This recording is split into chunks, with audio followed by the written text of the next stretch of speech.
युद्धकांड 7वां सर्ग। राक्षसों का रावण और इंद्रजीत के बल पराक्रम का वर्णन करते हुए उसे राम जी पर विजय पाने का विश्वास दिला।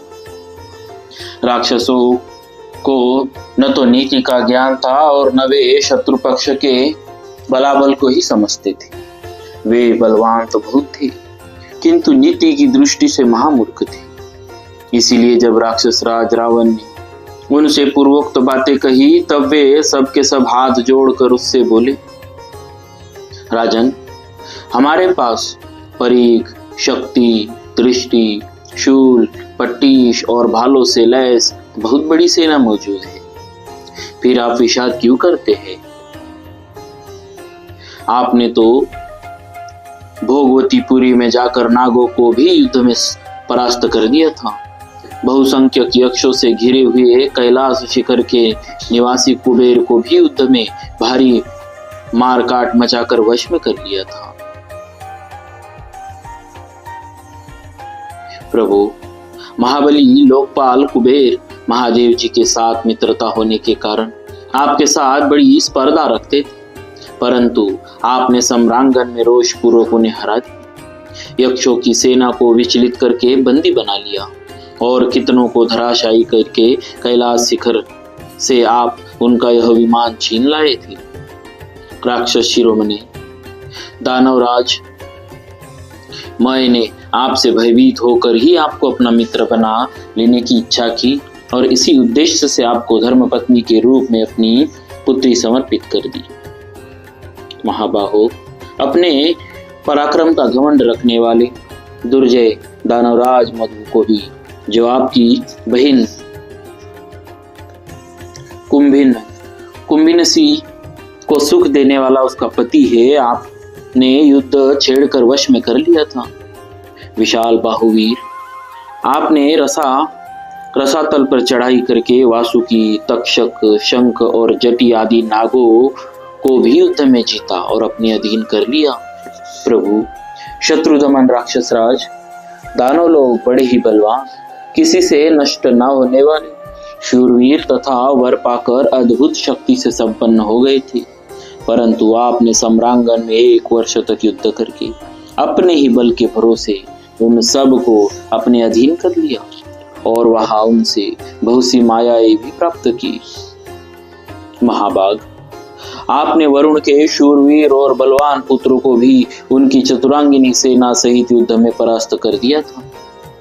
राजन, मृत्यु का दंड ही जिसमें महान ग्राह के समान, जो यम यातना संबंधी शालमली आदि वृक्षों से मंडित है, कालपाश रूपी उत्ताल तरंगे जिसकी शोभा बढ़ाती है, यमदूत रूपी सर्प जिसमें निवास करते हैं तथा जो महान ज्वर के कारण दुर्जय है, उस यमलोकपुरी महासागर में प्रवेश करके आपने यमराज की सागर जैसी सेना को मथ डाला, मृत्यु को रोक दिया और महान विजय प्राप्त की। यही नहीं, युद्ध की उत्तम कला से आपने वहां के सभी लोगों को पूर्ण संतुष्ट कर दिया था। पहले यह पृथ्वी विशाल वृक्षों की भांति इंद्र तुल्य पराक्रमी बहुसंख्यक क्षत्रिय वीरों से भरी हुई थी।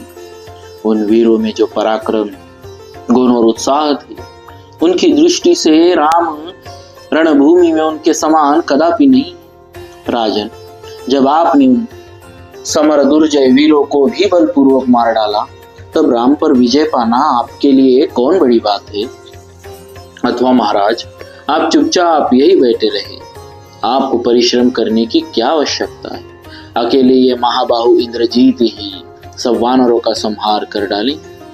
महाराज, इन्होंने परम उत्तम माहेश्वर यज्ञ का अनुष्ठान करके वह वर प्राप्त किया है जो संसार में दूसरे के लिए अत्यंत दुर्लभ है।